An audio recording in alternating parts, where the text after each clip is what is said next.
Red Couch Report. Yeah. Okay. Hi, guys. I'm Marie. And I'm Maddie.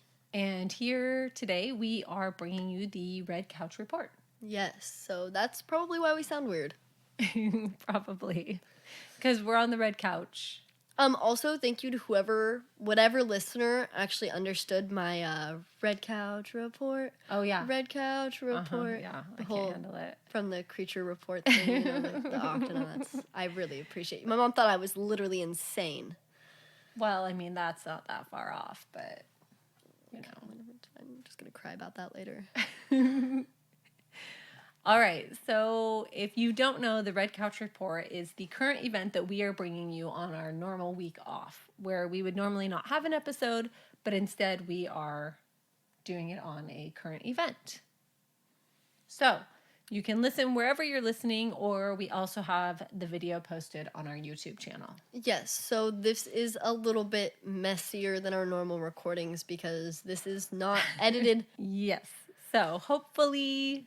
Just for the people that are listening, like with their ears and not Right. watching the video, because if you're watching the video, it makes a lot more sense what's going on, I think, than just listening. It does indeed. Okay, so our report today actually occurs on August 15 of 2021. So this is another victim of 2021, or victims, I should say. And we've actually been wanting to cover this for a while because we've been following it very, very closely. And I will say that it's crazy. Yeah. But I think that we've gotten as many answers as there will be in this case. I got a theory. You got to start talking because I'm just going to start spilling my theories all over the place. All right. So it was a hot day in the Sierra National Forest with highs reaching 109 degrees. So really hot. It's really hot. This is desert. It's very hot, right? Jonathan Gerrish, his wife Ellen Chung, and their 1-year-old daughter, Aurelia Maiju, along with their Aussie, Oski, went missing. Jonathan is 45, Ellen is 31. Aurelia, their daughter, is 1 year old. Okay. Yeah. Okay. So good health ages. Not like... Good health ages, very accustomed to hiking. These three have been on many hikes. Okay, so active people. Mm-hmm. Yep. Gotcha. Now, on the 16th, the family nanny shows up for work and finds the home empty. Oh, God. I couldn't even imagine. Madison's actually a nanny. I'm actually a nanny. If I was supposed to work and I came into the house, because I have keys and everything, so I just let myself in, and to have nobody be there, I'd be like, what the actual fuck is going on? Right, and you can't get a hold of anybody either. I'd be so confused. 100%. Now, the couple were frequent hikers, and police found the family car at the Savage Lundy Trailhead parking lot. Okay. But still no sign of the family. And this is near Yosemite National Park. Gotcha. I want to go to Yosemite so bad. Yeah, and Jonathan actually researches this trail on the 14th, the day before. And he does this on an app called All Trails. And if you are a hiker at all, you are familiar with this app. I have used it. Or you should be. If you're not familiar with this app, you should be familiar. Right. And you can actually download the maps for it. You can track your hike on this app, all sorts of things. I use this trail to find hikes sometimes, but I actually use Gaia to route my hikes. Yeah, it can be kind of unreliable to route through All Trails, and but you can do it. Yeah, and I don't have the paid version of All Trails, so I don't use it for downloading. Yeah, it's really nice to find hikes, though, because it gives you elevation, it gives you people's trip reports, so you can see, people will write when the last time they went hiking and what the trail was like, so you know if there's snow or down trails, closed roads. It's really helpful when you're going on hikes. Very, very helpful. And it's really helpful to find hikes too, because you can go to any area, you can type in an area and it will give you all of the hikes. You can sort them by rating. You can find really good hikes that way. Now, authorities end up finding the family about 1.6 miles from their car near Hitz Cove in an area of Devil's Gulch. Okay.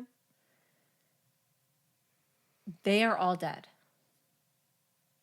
The husband, the wife, the baby, and the dog.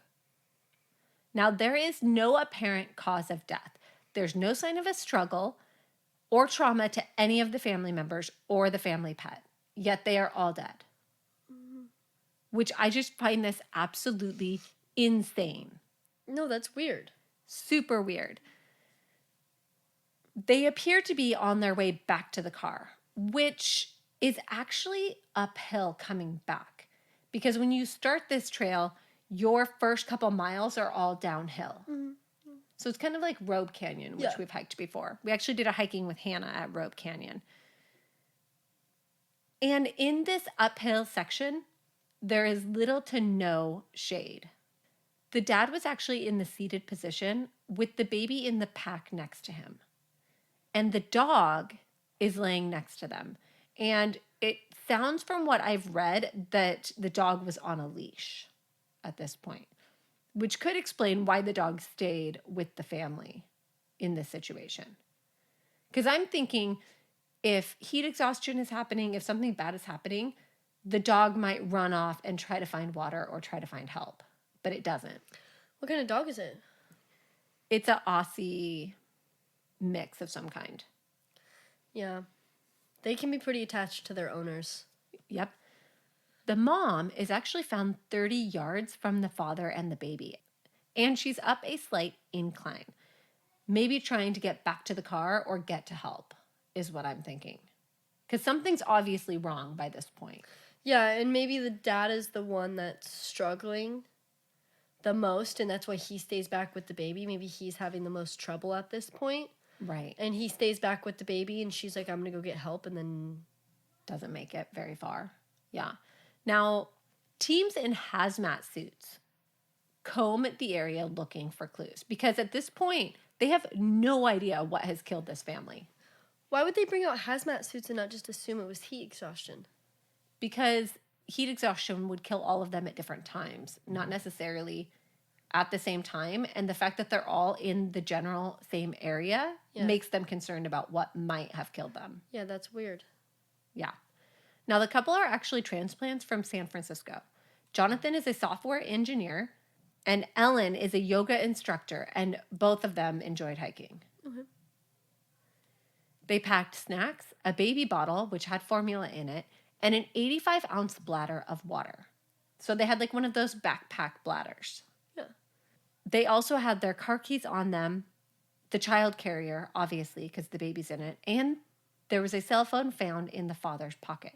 However, there is no cell phone reception in this area, which we know is very common. Yeah.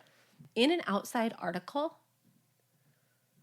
they stated that 2 people hiking for 4 hours, which is about the time that the couple was suspected to have been out there, based on when they left and based on the route that they had planned. They would need about 16 ounces of water per hour under normal circumstances, which would mean that they would need about 128 ounces of water just for the 2 adults. So they're already short without factoring in the baby, the dog, or the severe heat. If they plan to hike the entire loop, this is about 8 miles. So, not looking good. They also had no water filter on them, and they had no dog bowl for the dog. Okay? They were wearing tank tops and shorts, but they had no hats. I also believe sunblock was not found on them. The Savage Lundy Trail is an 8-mile loop, and it has more than 4,000 feet of elevation change. And the first 2 miles are down, and then you kind of come around, there's a river, you come back up, the last 2 miles are all uphill. Everywhere that I looked, it says 8-mile loop, but in all trails, it directs you to an in and out of 6 miles, and it looks like they've taken down the 8-mile loop, like it doesn't exist on all trails anymore. But if you look at the police photo of the trail, it shows the entire loop, which partly goes along the road, but it shows like the entire 8-mile loop. And I'm assuming that this particular loop is the correct one, the one that the police post, but you cannot find it anymore on all trails. Okay? At this point, theories are running rampant in the news. Were they murdered? Was it a murder-suicide? Did they come across some kind of experiment? Elements, lightning, carbon monoxide poisoning, drug overdose, noxious gases from an old gold mine. All of these things are thrown about in the news. And I remember when we first heard about this. Toxicology. So my first thought was murder-suicide because we have an entire family that is deceased on a trail. It's very strange. Yeah, what if one of them just poisoned the water thing and then they were all drinking out of it? Yeah, either way, the entire area is closed down as a precaution. Gotcha. Okay. The bodies are sent for autopsies, but initial reports would give no further information. So even in the first autopsy, there's no cause of death. And heat exhaustion is something that you can tell from an autopsy, right? No, not necessarily. Okay. But so poisoning's off the table because that would have been... Well, any common poisoning that they're looking for would be off the table. There are lots of poisons that aren't... Oski is also sent for a necropsy. Yeah. After this, lightning becomes a big theory. Which sounds crazy, right? I'm listening. Yeah. Okay, it sounds crazy. And when I first heard this, I was like, that's the dumbest thing I've ever heard. Until I hear the next theory. But at this point, I'm like, that's the dumbest thing I've ever heard. Until I hear the next theory. Until the next theory shows itself, and then I realize maybe lightning might be smart. So, odds of being struck by lightning are about 1 in 500,000 for each person. Yeah. Right? That's pretty small odds. According to a WSAV article, it is possible for multiple people to die of the same lightning strike. Now, I had not heard this. I know we talked about one case where it was like a shelter and it was struck by lightning and all of the people inside died because they were on like metal beds. And I'm thinking they're out on a trail. There's no metal anywhere, right? Except for maybe in the child carrier. So I'm like, I don't know. But in June of 2011, a lightning strike killed 19 children at a school and a teacher. Now, this was in Uganda, and apparently they were all sitting on a dirt floor, and there was nowhere for the lightning to ground, and they were all killed by the same lightning strike. Okay, but is it? I might be wrong, but when you're struck by lightning, I see the crazy patterns that people... Okay, yes. Sometimes there are burn patterns on people's bodies. Other times it just fries their insides and there's no physical trauma, really. How's that even... I don't know. I don't understand how that's possible. So you get struck by like just the absolute most insane amount of electricity possible. And you could either get your insides fried or you could externally get like bruised. Okay, but think about this. If the lightning strikes your body, you're probably going to end up with burn marks. But if the lightning strikes something and it travels into the ground or something like that, okay? Yeah, all right. Also, in 1975, 21 people were killed while huddling together in a hut from a storm. So another strange, lots of people dying from one lightning strike, which is crazy. How I had never heard about any of this or known that this was possible is crazy. So you're telling me that sometimes 21 people can die from one lightning strike and other times someone can literally get struck in the face with lightning and survive? Yeah. Mm-hmm. Well, and you have to remember too, here, our houses are full of plumbing and metal and things that will make lightning go straight to ground. In other countries or out in the open, that's not necessarily the case. Yeah, no, you're right. It seems... However... Oh God, it seems insane. Insane. However, there were no signs of lightning trauma to any of their bodies either. Okay. So, what about, was there any lightning in the area around that time? I actually don't know. Okay. That was something that authorities started looking into. Okay. Now, in September, the San Francisco Chronicle reported that officials were suggesting the dangerous toxins from algae bloom theory. And this is probably the one that you heard. Yeah. Okay.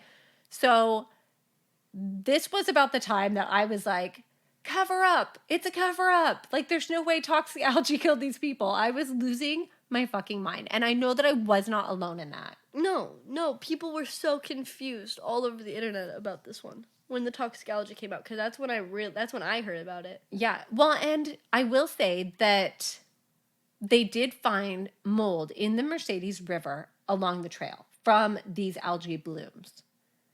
So they do know that there are toxins nearby. Well, it's like the algae bloom that happened in the Snohomish River not that long ago, where they were like, don't let your dogs drink in the water, don't drink the water, you probably shouldn't even swim in the water, because it was like killing people's dogs and pets. Now, this article also reported multiple incidents over the years where animals had died from exactly this. Yeah. Including 356 elephants who died in Botswana from drinking out of a watering hole that contained the algae bloom. Elephants are already dying. They don't need that. Well, not only that, but elephants also take in a lot of water at one time. So that, I don't know. Although there are no reports Did you know that there's a population of elephants in the world that are sterilizing themselves right now on accident? No. Although there are no reports of humans dying from these poisonous blooms. Okay. But initially, this is what authorities have to work with. I would assume that it probably has to do with the same reason why, like, rhododendrons are really toxic to dogs and, like, goats and stuff, because dogs and goats will ingest so much of it that it'll be poisonous. But it's not poisonous to, like, humans or children, because we can't consume that much water at one time. Well, and the thought was maybe the dog drank a bunch of water, maybe they cooled off in the water, and then they were all contaminated by it, I guess. Now, there was a minute amount of water left in the bladder, like just a tiny bit of water left in there. Basically, it's empty, but there's a little bit of water. And when they tested it, it contained no toxin. So they know that the family did not fill up their bladder, because remember, they don't have a water filter with them. But we know now that they did not fill that up at the river, because it has none of the toxins that the river has in it. Do you know how many miles until the river? The river's down near, like, the middle or something like that of the hike. Okay, so probably like 4. Probably like 4 miles, yeah. 4 miles? Yep. Wondering, did they even make it to the river? We don't know. We don't know for sure how far they made it. We just know that they were on their way back when they died. Now, regardless of not knowing the cause of death, authorities assured the public that they were safe. Okay. Hey, guys. Thanks. Hey, guys, everything's fine. You're safe. We have no idea what killed this entire family, but everybody's fine. Oh, God. Which, I'm sorry, that's just asinine.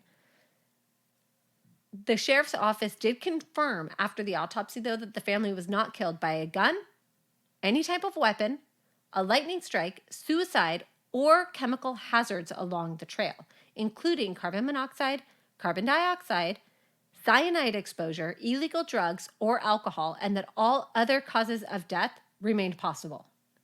I'm not sure what's really left there, honestly. So, also, how can they say suicide is not an option? Like, what if they used like something that it's really hard to, like, test for and detect and find? Like, how could they completely draw that out when they don't know? Because there's a lot of things that you actually have to specifically look for to find. Yeah, I don't know. Despite the sleepy vibe, Mariposa and the Hits Cove Trail do have a dark side. And this was according to an article in the Chronicle. And they said that locals call this area the Mariposa Bermuda Triangle.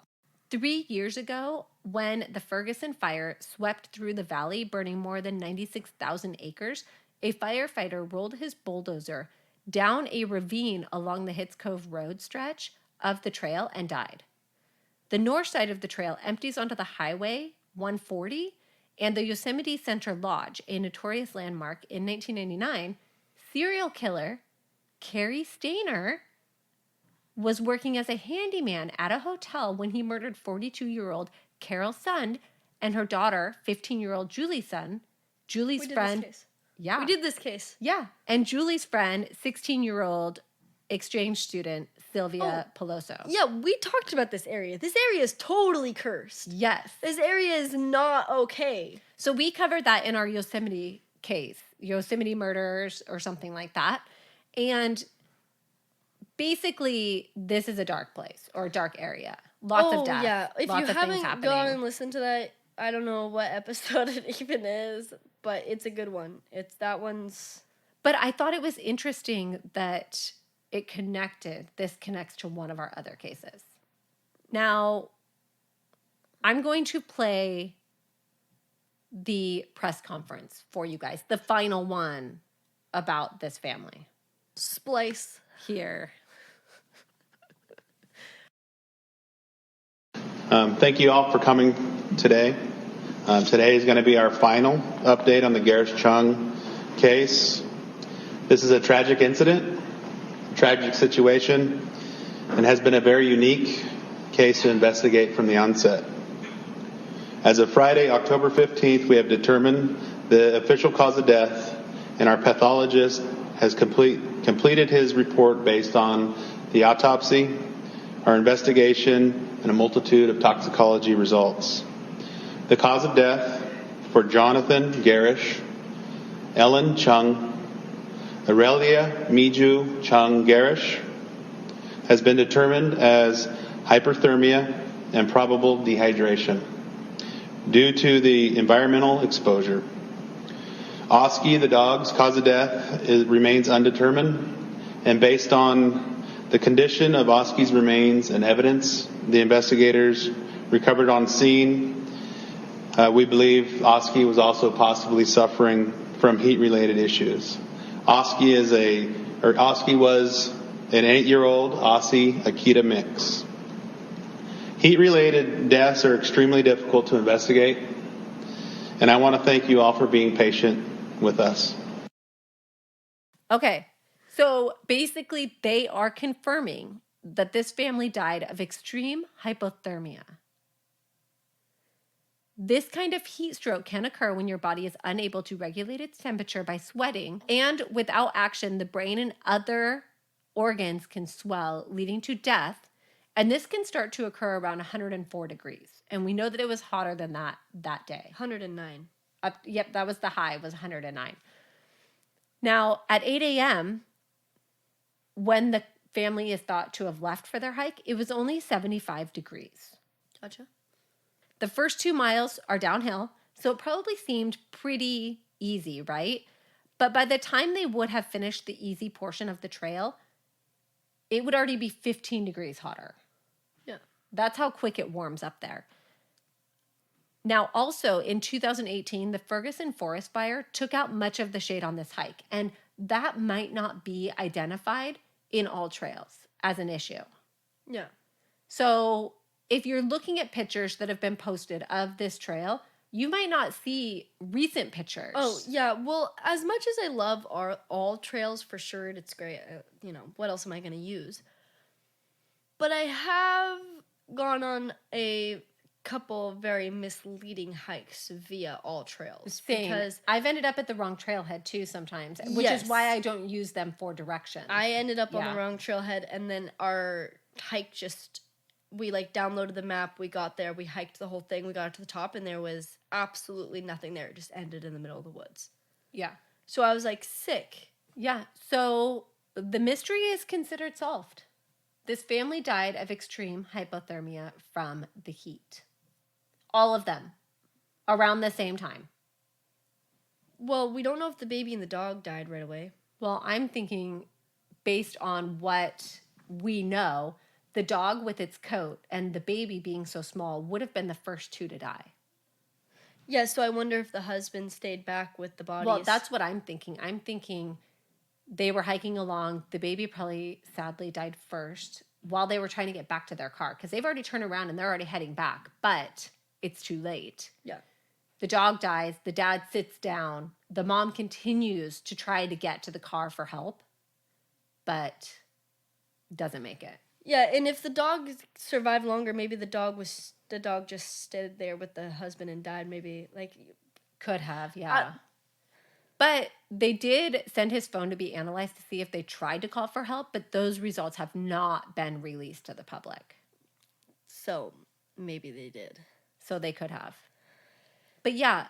Because, I mean, it sounds crazy, whole family dying from heat exhaustion, or extreme hypothermia, whatever they want. But you guys, if you have never hiked in the desert, it is treacherous. And also, heat exhaustion sneaks up on you. That stuff sneaks up on you. You don't know what's happening until it's too late. It's exactly like regular hypothermia. Hypothermia, like heat stuff, coldness, hot, like temperature-wise, that stuff you don't know. And we know that they did not have enough water from the beginning. They don't even have enough water to sustain one person in that heat. Right.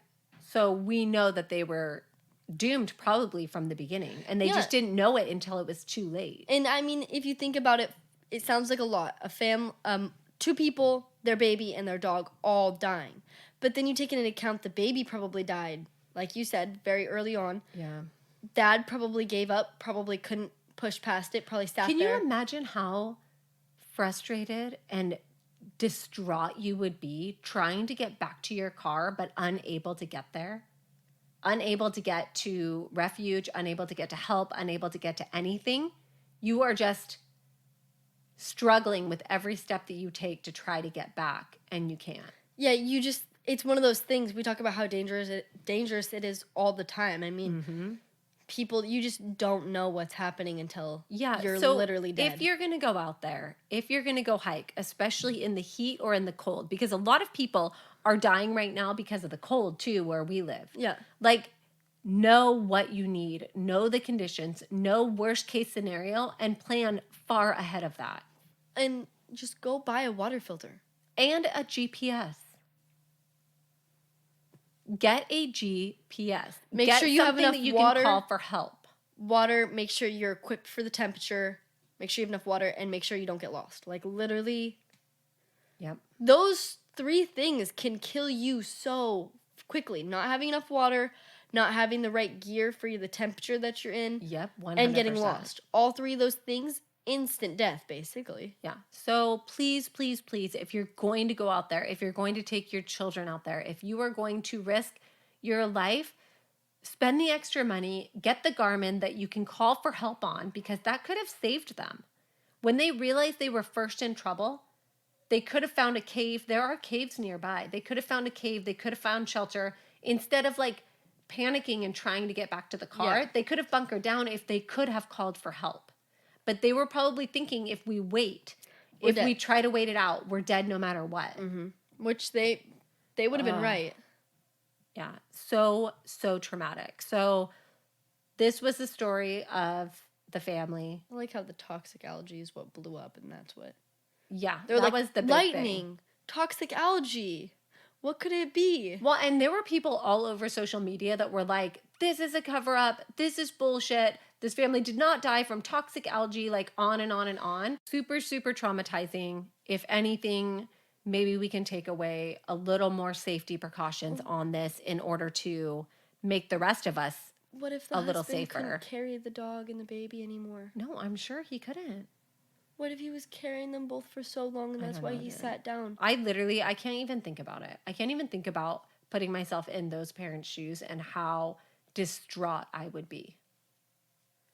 But yeah, let us know if you guys think it's a cover-up or if you think it's something else, because I know there's a lot of opinions out there about this particular case, but that is the official cause of death. That is the official story. Never even heard of extreme hypothermia. I thought that meant being cold.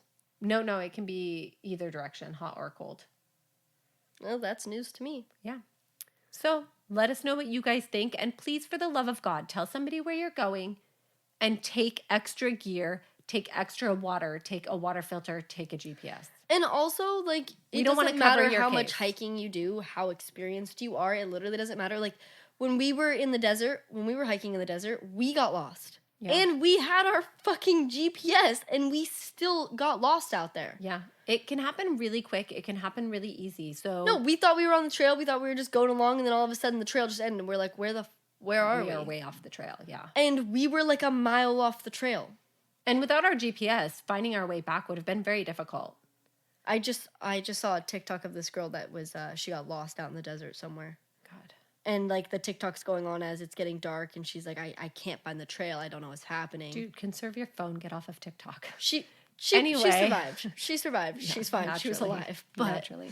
Anyway, I mean, all she right. posted the TikToks. Of course she did. But- All right. Anyway, thanks you guys for tuning in for this, and we will be back with our regular episodes coming up soon. So yeah, thanks you guys, and we will talk to you later.